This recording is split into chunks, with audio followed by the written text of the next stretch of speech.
मित्रांनो, हा फोटो बघा. भाजप म्हणजे पत्त्यांचा उलटा बंगला आहे आणि हा बंगला टिकून आहे नरेंद्र मोदी या खालच्या एका पत्त्यावरती. ज्या दिवशी हा पत्ता सटकला त्या दिवशी हा संपूर्ण बंगला कोसळेल अशा पद्धतीचं विधान जे आहे हे राज ठाकरे साहेबांनी केलेलं आहे.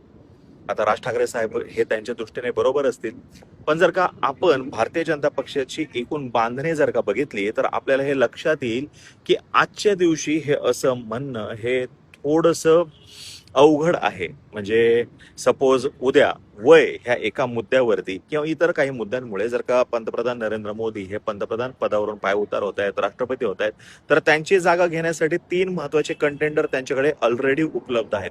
क्रमांक 1 आहेत अमित शहा, क्रमांक 2 वरती आहेत देवेंद्र फडणवीस, क्रमांक 3 वरती आहेत योगी आदित्यनाथ, कदाचित चौथ्या क्रमांकावरती शिवराज सिंह चौहान हे सुद्धा असू शकतात. म्हणजे काय, ती जागा भरून काढ. नमस्कार. ठाकरे साहेब असं म्हणतात, भाजप म्हणजे पत्त्याचा उलटा बंगला आहे. खालचा पत्ता हा मोदींचा आहे आणि तो पत्ता जर निघाला तो हा बंगला कोसळायला वेळ लागणार नाही, असं राज ठाकरे साहेब म्हणतात. पण साहेबांना हे माहिती नाही की बी जे पीची बांधणी ही पक्की आहे आणि त्यांचं नेटवर्क फार मोठं आहे आणि कुठलाही पंतप्रधान काही कारणाने गेला तर 4 लोक त्या ठिकाणी पंतप्रधानासाठी उभे आहेत आणि सगळं संघटना अशी बांधणी केलेली आहे, कुठेही अराजक निर्माण होणार नाही, सगळा सुटसुटीतपणा आहे.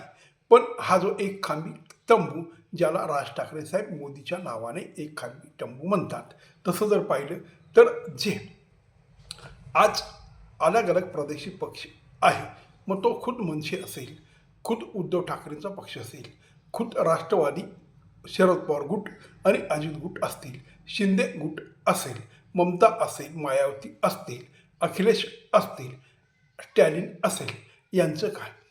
हा तर खरोखर एक खावी तंबू आहे.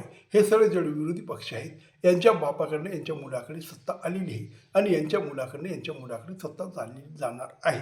असं तर बी जे पीमध्ये काही नाही. कारण बी जे पी हा मुळात वंशवादी पक्ष नाही, हा परंपरागत चालणारा पक्ष नाही, बापाकडनं आलेला पक्ष नाही. सगळे लोक कष्टाळ्यावरती चढले आणि मग यांना सत्ता मिळाली. कारण मोदीने जो संघर्ष केला, मोदीने स्वयंसेवक संघ म्हणून 25-30 वर्ष राष्ट्रीय स्वयंसेवक संघाचं काम केलं.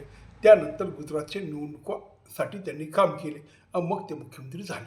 12 वर्ष मुख्यमंत्री झाल्यानंतर ते केंद्रात आले आणि तेही संघर्ष करून आले आणि आज 12 वर्षापासून ते पंतप्रधान पदावर आहेत, असं काँग्रेसच्या बाबतीत म्हणता येईल का?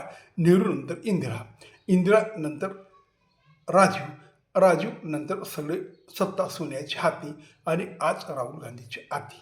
म्हणजे एक खांबी तंबू कोण आहे, पत्त्याचा उलटा बंगला कोण आहे, हे राज ठाकरे साहेबांना समजायला हवं.